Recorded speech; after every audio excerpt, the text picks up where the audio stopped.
Hey again everyone, welcome back again in Bitcoin Update. Thank you guys buat yang udah sabar nunggu di update after FOMC. Kemarin saya update-nya di Trio Quack Quack ya, jadi bisa mampir ke channel Trio Quack Quack juga untuk dapetin update singkat atau penjelasan yang lumayan nggak singkat sih, panjang ya. Banyak diskusi yang menarik di situ dan saya udah baca kolom komennya. Teman-teman juga banyak dapat insight yang positif lah dari diskusi kita di Trio Quack Quack episode terakhir. So anyway guys, kita mau bahas sedikit updatean seputar FOMC. Jadi dari segi data angka dan juga dari segi statement yang disampaikan oleh the Federal Reserve. Kira-kira apa sih yang perlu kita highlight ya teman-teman sekalian. Sebenarnya ada pun Jerome Powell sih yang terakhir ya. Jadi kita perlu tahu juga recapnya dia ngomong apa aja sih di meetingan yang terakhir gitu ya, supaya teman-teman bisa ada gambaran untuk next plan-nya gitu. Sebenarnya kalau misalkan secara keseluruhan mungkin saya di depan aja ya biar gampang teman-teman. Kesimpulannya sih dovish cut, kita bilang bahasanya. Dovish cut tuh maksudnya adalah the Fed di sini melakukan rate cut dengan tone yang lebih dovish. Jadi harusnya sewajarnya mendukung market untuk recovery. Jadi kayak S&P, Nasdaq, ya ada possibility mereka bisa rebound lah ya, dari segi momentumnya bisa membaik gitu teman-teman sekalian. Kenapa dikatakan seperti itu? Karena sebenarnya Powell ada satu kalimat yang benar-benar sangat signifikan ya, ultimate ini kita bilang bahasanya nih jurus terakhir gitu, ultimate weapon. Dia bilang the Fed nggak akan rate hike ya, jadi dia cuma ngelihat antara kita pause rate, artinya dia pertahankan suku bunganya, atau dia cut rate, atau dia cut a little bit more dia bilang ya. Alasannya dia mengatakan itu ada satu yang spesifik teman-teman, yaitu berhubungan dengan masalah employment. Ya, dia udah bilang kalau employment itu momentumnya bukan mengarah ke yang positif, tapi ini mengarah ke yang arah negatif gitu. Tuh, ini waktu dia bilang nih, Powell bilang katanya rate hike isn't the base case gitu ya, bukan menjadi pantauan mereka gitu. Rate cut is a close call, says risk for both unemployment and inflation. Mana lagi ya, Powell blame elevated inflation on tarif ya, dia ngomong soal tarif yang bikin ini ya, pokoknya mirip-mirip lah ya. Tapi overall kalau saya menanggapi dari statement dia terakhir ya, kita bisa bilang ini dovish cut gitu guys ya. Jadi pada dasarnya salah satu yang mendukung juga untuk market itu suddenly bisa pulih adalah dia menyampaikan bahwa kelihatannya nggak terlalu mengarah ke recession gitu. Jadi kalau teman-teman perhatiin ada yang berubah guys ya, yaitu dari segi GDP. Jadi kalau kita lihat nih dari dia punya SEP, unemployment-nya sama 4,4%. Artinya dia nggak melihat bahwa unemployment bisa di atas 4,5% gitu ya, malah ada kecenderungan turun. PCE inflation di-expect bisa turun. Core PCE-nya juga sama, di-expect bisa turun gitu. Bahkan untuk akhir tahun ini, kenapa mereka akhirnya putuskan untuk rate cut? Karena mereka merubah proyeksinya bahwa sampai dengan Desember, PCE inflation dan core PCE inflation itu bisa di bawah proyeksi yang dikeluarkan pada bulan September. So that's the good news, bahwa inflation mereka anggap bisa meredah, dan kalau katanya si Powell, dia bilang katanya ini cuma one time price doang guys ya. One time price gara-gara tarif gitu. Jadi tarif keluar, one time price berubah, inflasi naik tapi hanya untuk sesaat. Itu yang dia sampaikan. Nah, change in real GDP-nya ditambahin dari 1,8 ke 2,3% gitu. Jadi kalau kita lihat angka ini nih 2,3%, ini nunjukin betapa mereka itu dalam keadaan optimis bahwa kondisi market itu bukan kondisi market lah ya, kondisi ekonomi itu bisa dibilang cenderung ke arah yang lebih baik gitu. Jadi di kuartal pertama dia sempat bilang juga sih, di kuartal pertama kita punya proyeksi kalau kondisinya akan memulih gitu. Alasannya apa? Karena government spending akan kembali berjalan. Kan teman-teman saya udah pernah bahas ya, bahwa GDP komponen itu salah satunya adalah government spending. Jadi kalau misalkan government keluarin duit, kita bisa cek itu lewat USTGA gitu ya. USTGA ini keluarnya game guys ya.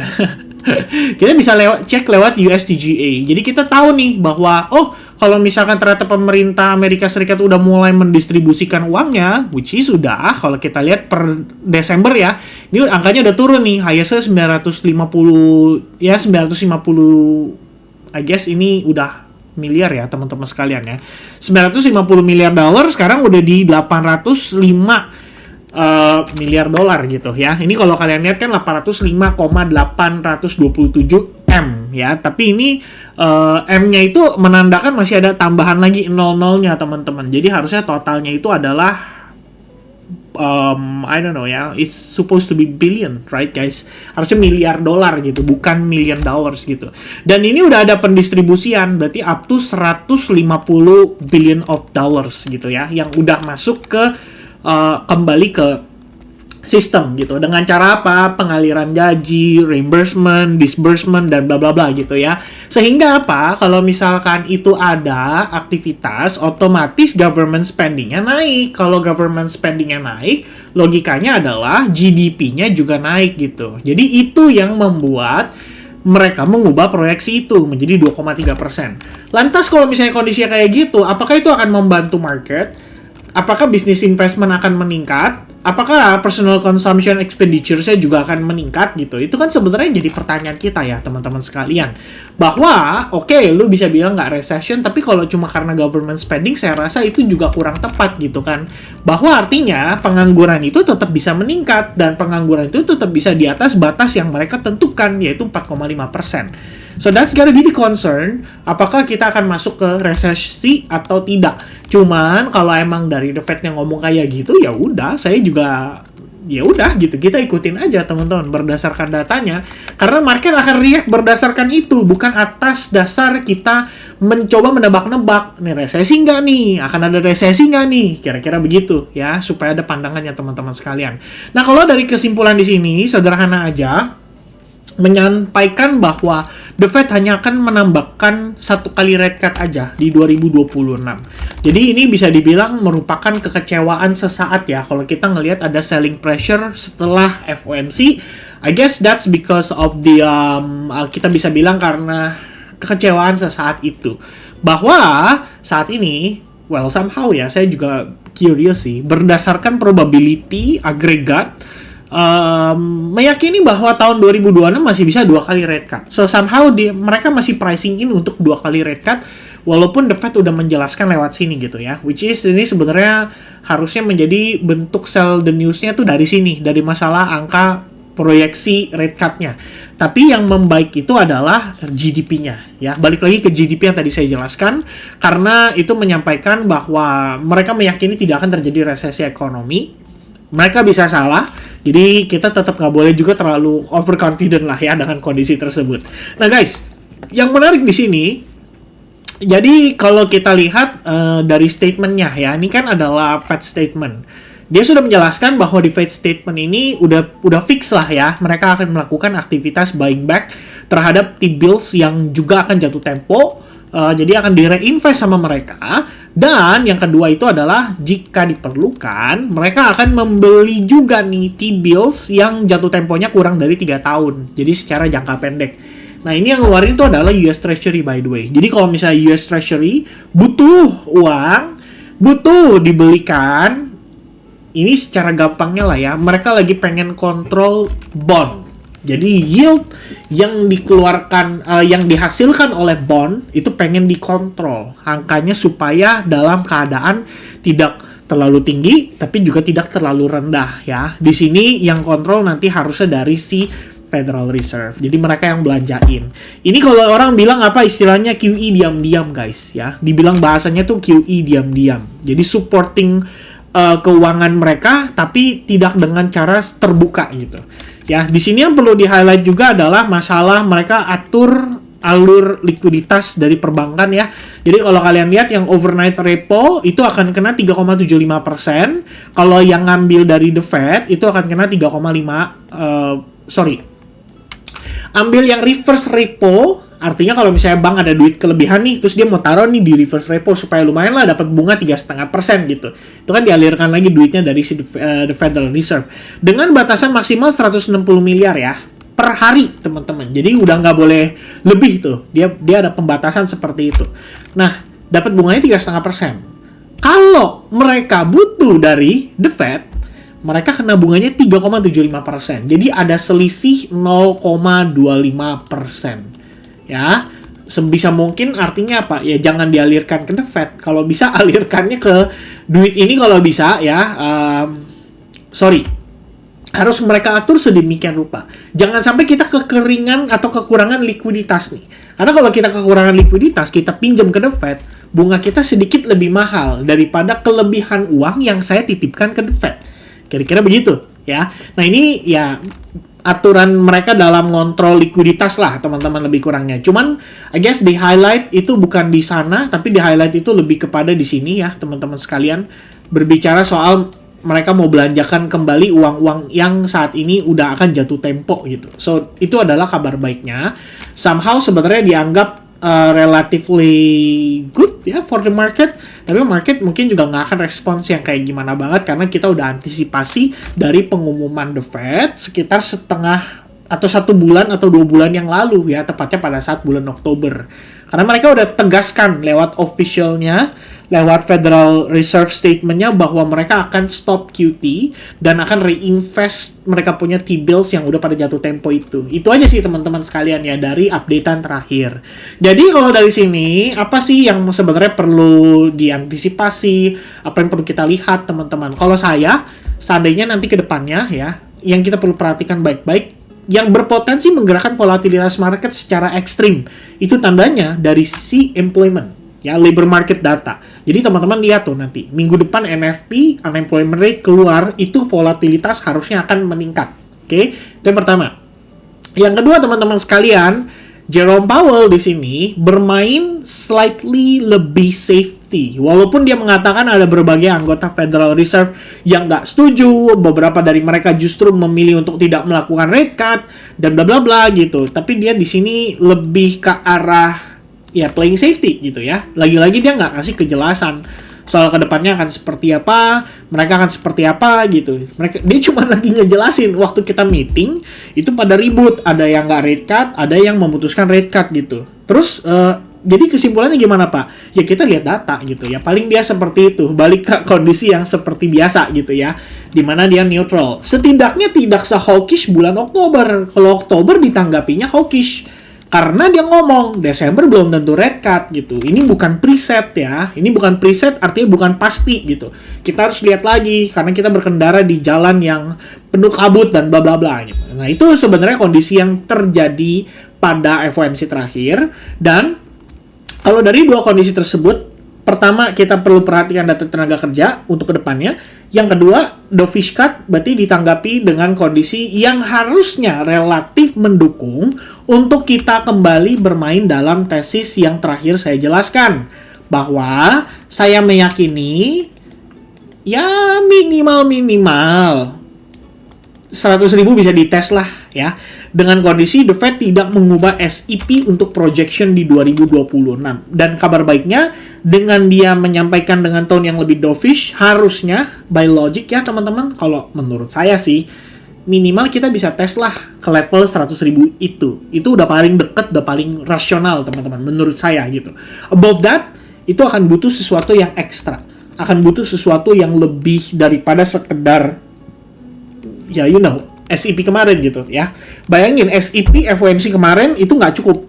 So, apa yang kira-kira nge-trigger Bitcoin bisa di atas 100.000? Kecil probabilitasnya untuk saat ini teman-teman sekalian. Unless dari somehow The Fed yang mulai reinvest itu ditanggapi dengan kondisi yang lebih positif. Nah, itu kalau misalnya kondisinya kayak gitu, baru deh ya kalau kita bisa bilang ini lain lagi ceritanya teman-teman sekalian. Tapi kan itu kita juga perlu melihat bagaimana market itu menerima sentimennya ya, apakah ini menjadi sangat positif atau tidak terlalu dianggap positif gitu, dianggap biasa-biasa aja gitu. Oke, ya, so that's the very conclusion dari sisi fundamentalnya, dari sisi the Fed-nya sendiri. Kalau dari technicalnya gimana, Vin? Sebenarnya kalau kita lihat dia kenaikannya sangat terbatas, bisa jadi ngebentuk seperti bear flag pattern. Ya, bear flag pattern ini yang mungkin akan mendorong ya Bitcoin mentok-mentok naik antara 98 atau 100 ribu before kita ngelihat dia drop lagi. Ini udah takes time banget, teman-teman. So far kita udah ngabisin waktu di sini sekitar 21 hari. Dan memang untuk dia biasanya bottoming itu perlu proses, dan prosesnya bisa jadi cukup panjang gitu. Dan so far yang kita lihat ya udah panjang gitu kan, teman-teman sekalian, udah lama gitu. Dan kalau Anda zoom out, we are still consolidating. Ya, kemarin dia dibanting turun. Mungkin Anda merasa kecewa gitu. Tapi kalau saya ngelihatnya simple aja ya, kita masih di cluster area demand. Jadi terakhir kita ngelihat dia meroket secara signifikan. Kebetulan sih di zona tersebut, teman-teman, adalah zona yang bisa dibilang menciptakan demand yang cukup powerful pada pergerakan sebelumnya gitu.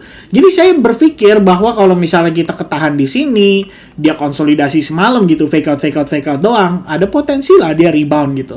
Tapi dia reboundnya kemana? Belum tahu guys ya. Mentoknya sih, sebenarnya bukan belum tahu ya, mentoknya sih saya pikir akan balik lagi ke 93.500. Dia akan testing lagi di zona tersebut gitu. Cuma kalau teman-teman perhatiin, ini kita mau analisa dalamannya gitu ya. Anda lihat deh, ini sudah semakin tersqueeze ya. Kita udah semakin tersqueeze. So far kita udah spending waktu berapa lama di sini? Lebih kurang 8 hari, disertai dengan adanya FOMC. Jadi ini udah semakin low volatility-nya, udah semakin rendah volumenya. Kabar baiknya justru memang itu kondisi yang biasanya kita butuhkan sih. Jadi kalau misalkan kita pengen ngelihat market itu menciptakan kondisi di mana dia akan bottoming atau dia berpotensi rebound dan reversal, memang kita perlu kondisi kayak begini gitu. Jadi boring banget supaya para retailnya udah nggak tertarik lagi. But at the same time, nanti para whales-nya ini kan bisa reaccumulate gitu ya, slowly. Jadi mereka pelan-pelan cicil gitu. Kalau bisa tidak menarik perhatian supaya mereka nggak kehilangan harga bagus ini gitu, untuk mereka bisa akumulasi. Kalau dari ETF-nya sendiri, ya dalam beberapa hari terakhir begitu-gitu aja sih ya, nggak ada sesuatu yang spesial, cuma bolak-balik doang teman-teman. Cuma mungkin kalau kita lihat dari sini memang itulah menjadi alasan juga kenapa marketnya bisa dibilang relatively flat ya, tidak ada pergerakan yang sangat-sangat impulsif. Cuma kalau dari sini tanggapan saya sederhana aja, Bitcoin masih on track untuk potensi retest ke level $100.000, terlepas dari apakah polanya membentuk bear flag, apakah polanya di sini dia rebound langsung impulsif, tapi yang pasti itu masih jadi base case-nya saya juga untuk menilai dari untuk menjadi implikasi ya daripada penjelasan dari FOMC terakhir juga. Jadi saya rasa makronya mendukung, kemudian dari sisi teknikalnya juga masih mendukung ya. So far itu yang mungkin bisa saya sampaikan. Oke? So guys, internalnya gimana nih ya? Internalnya Anda lihat sendiri deh gitu. Ya, bahwa di sini sebenarnya kita masih under pressure tapi juga punya demand-nya gitu ya. Tergantung tuh dia bisa ketahan di mana, atas bawah gitu. Ya karena dia sideways. Makanya bisa kayak begitu guys ya. Oke, so yeah guys, that's gonna be the update dari yang video kali ini. Thank you so much buat kalian yang nonton video ini sampai selesai. Semoga dapat tambahan referensi mungkin untuk berbagai analisis atau mungkin untuk penjelasan-penjelasan yang tidak bisa ditemukan di tempat lain. Ya semoga penjelasan ini bisa membantu teman-teman untuk menentukan kembali ya, untuk menjadikan ini sebagai referensi di analisis berikutnya. Okay? So, thank you very much guys for watching and I'll see you guys again in the next update. God bless to everyone. Happy udah Friday ya harusnya teman-teman. Yes, happy Friday and happy weekend. Cheers. Bye-bye guys.